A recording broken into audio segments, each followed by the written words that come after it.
కొన్ని రాజకీయ పార్టీలకు ఆ నాయకులకు ఉంటుంది. మీరు వాళ్ళ ఉచ్చులో పడి వాళ్ళ చేతిలో పావులుగా మారి వాళ్ళ చేతిలో చురకత్తులుగా మారి ప్రజల గుండెల్లో కూర్చాలనే ప్రయత్నం చేస్తే అది గాయమవుతుంది తప్ప దానివల్ల ఏం లాభం లేదు.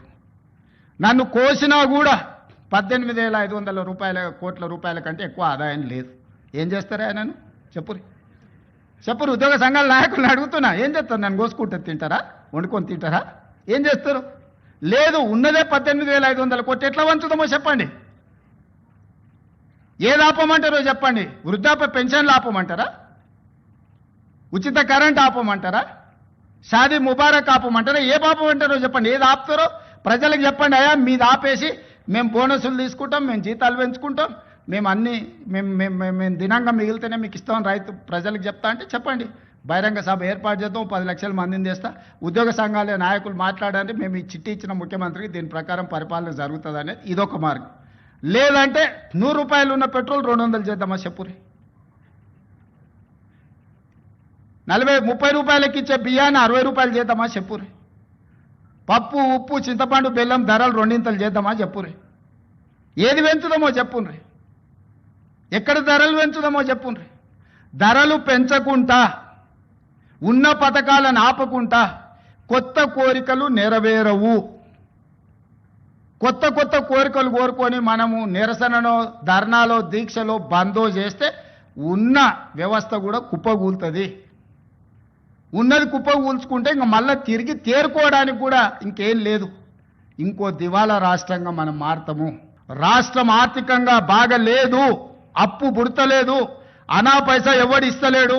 ఎవరినైనా కలవడానికి పోతే బ్యాంకర్లు దొంగలను చూసినట్టు చూస్తున్నారు తెలంగాణ రాష్ట్ర ప్రతినిధులను. ఎవడు ఢిల్లీకి పోతే అపాయింట్మెంట్ కూడా ఇస్తలేడు, వీడు వస్తే చెప్పులు కూడా ఎత్తుకపోతాడేమో అన్నట్టుగా ఆ పరిస్థితి ఉంది దేశం ముందల. అప్పు పుడితే నేను కూడా ఏదో ఒకటి చేసి తెచ్చిచ్చేటోను, అప్పు పుట్టట్లేదు. తెలంగాణ ఎన్నడూ కూడా పేదది కాదు. తెలంగాణ పేదరికంలో ముంచబడ్డదని చెప్పి 100 సార్లు మేము మాట్లాడినాం. నిజాం కాలం నాడే తెలంగాణలో రైల్వేల వ్యవస్థ కానీ, తెలంగాణలో ట్రాన్స్పోర్ట్ వ్యవస్థ కానీ, తెలంగాణలో గొప్ప చెరువులతో రామప్ప లక్నవరం లాంటి కాకతీయులు కట్టినటువంటి చెరువులు కావచ్చు. ఇవాళ ఒక్క మాటలో చెప్పాలంటే దేశంలోనే అత్యధిక చెరువులు కలిగి వరి పండించే ప్రాంతంగా, సన్నన్నం తినే ప్రాంతంగా వెలుగొందిన రాష్ట్రం ఇది. ఆనాడు పక్క రాష్ట్రం ఆంధ్రప్రదేశ్ రాష్ట్రం తమిళనాడు ప్రాంతంలో ఉంటే అక్కడ జొన్నన్నం తినేటువంటి సందర్భంలో మన రామప్ప కింద, మన లక్నవరం కింద వాళ్ళు వచ్చి ఇవాళ బియ్యం కోసం, సన్నన్నం కోసం ఎగబడ్డ చరిత్ర తెలంగాణది. ఉమ్మడి ఆంధ్రప్రదేశ్ రాష్ట్రంలో 69 ఉద్యమం వచ్చింది. నిధులు మావి, సొమ్ము మాది, సోకు మీద అవుతుందని చెప్పి, ఉద్యోగాలు మావి, మీరు అనుభవిస్తున్నారని చెప్పి 69 ఉద్యమం జరిగింది. ఆనాడు 6 పాయింట్ ఫార్ములా వచ్చింది, అదొక సబ్జెక్టు.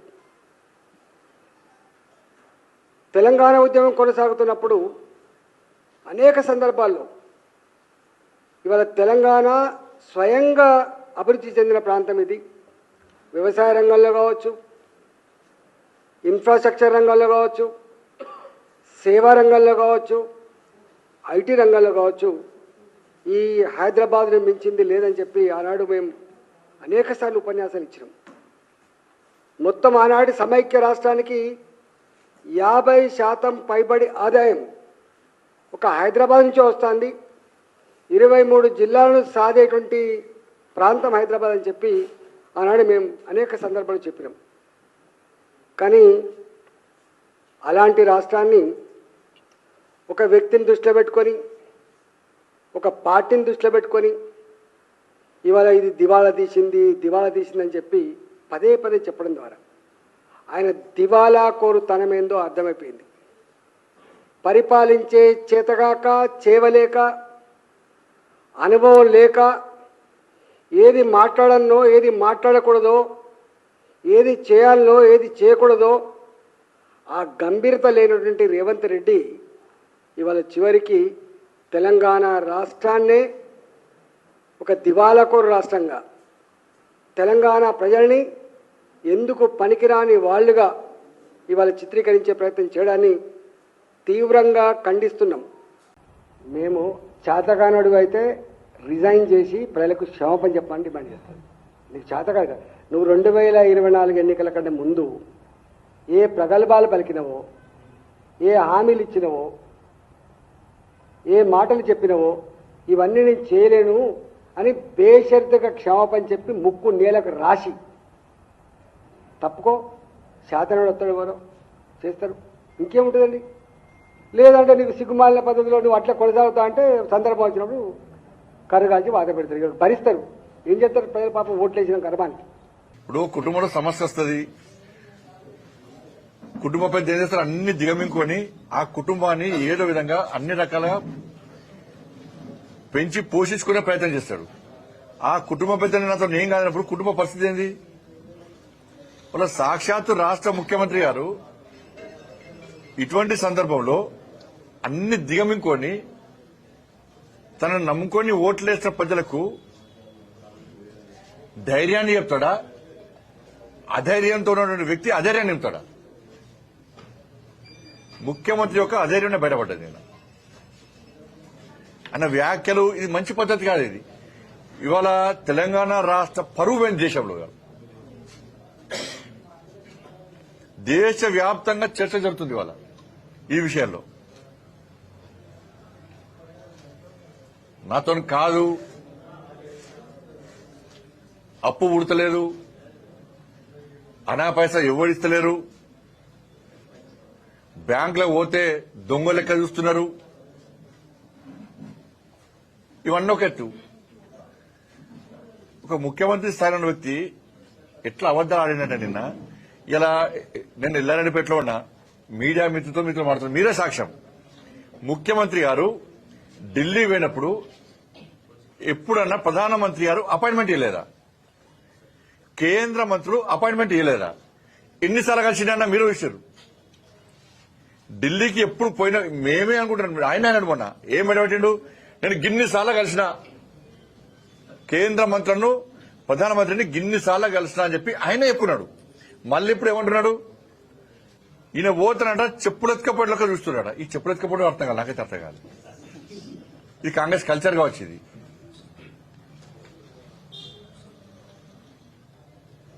ఇప్పుడు చెప్పులు ఎత్తుకపోవడం మీద చర్చ జరుగుతుంది. ఇప్పుడు ఇక జరగాల కూడా.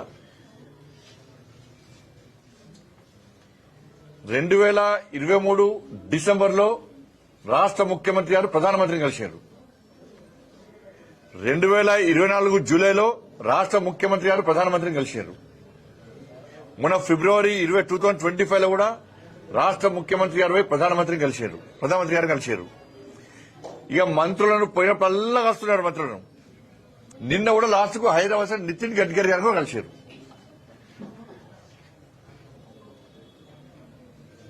ఎప్పుడు మీకు అపాయింట్మెంట్ ఇవ్వలే, ఎప్పుడు మీతో మాట్లాడలేదు. చెప్పులు ఎత్తుకపోయేటోళ్ళక ఎప్పుడు చూసారు, ఎవరు చూసారు?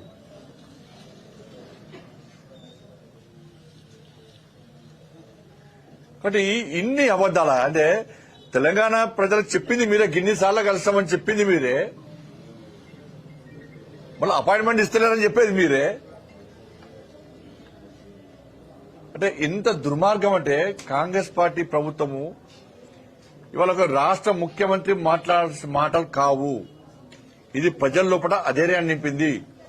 లాస్ట్ కు రాష్ట్ర ముఖ్యమంత్రి గారు చేతులు తెచ్చారు, కాంగ్రెస్ పార్టీ ప్రభుత్వం చేతులు తెచ్చింది. మొత్తం ఏం కాదుగా, మేము ప్రభుత్వాన్ని నడపలేని స్థితిలో ఉన్నామని చెప్పి చెప్పగానే చెప్పారు నిన్న. ఇక తెలంగాణ సమాజం ఆలోచించుకోవాలి. పోనీ ఇది తెలియక జరిగిందా అంటే తెలిసి చేసేది. ఇప్పుడు తెలంగాణ రాష్ట్రము అప్పుల పాలైంది. కేసీఆర్ గారు 7 లక్షల కోట్ల రూపాయల అప్పు చేసిండు తెలంగాణ రాష్ట్రాన్ని. తెలంగాణ రాష్ట్రాన్ని అప్పుల పాలు చేసిండు, అధోగతి పాలు చేసిండు అని చెప్పి ఇది కాంగ్రెస్ వాళ్ళు చెప్పారు, మేం చెప్పినాం. ఎలక్షన్ అప్పుడు డబుల్ ఇంజన్ సర్కార్ రావాలని చెప్పి మేము కోరినాం. ప్రజలను ఓటేమని విజ్ఞప్తి చేసినాం. కానీ ప్రజలు ఏం చేశారు? 6 గ్యారెంటీలు మీరు ఇచ్చిర్రు, 420 హామీలు ఇచ్చిర్రు. ఇది 100 రోజుల లోపటే అమలు చేస్తామని మీరు చెప్పారు. ప్రజలు మిమ్మల్ని నమ్మారు, మీకు ఓట్లేసాయి.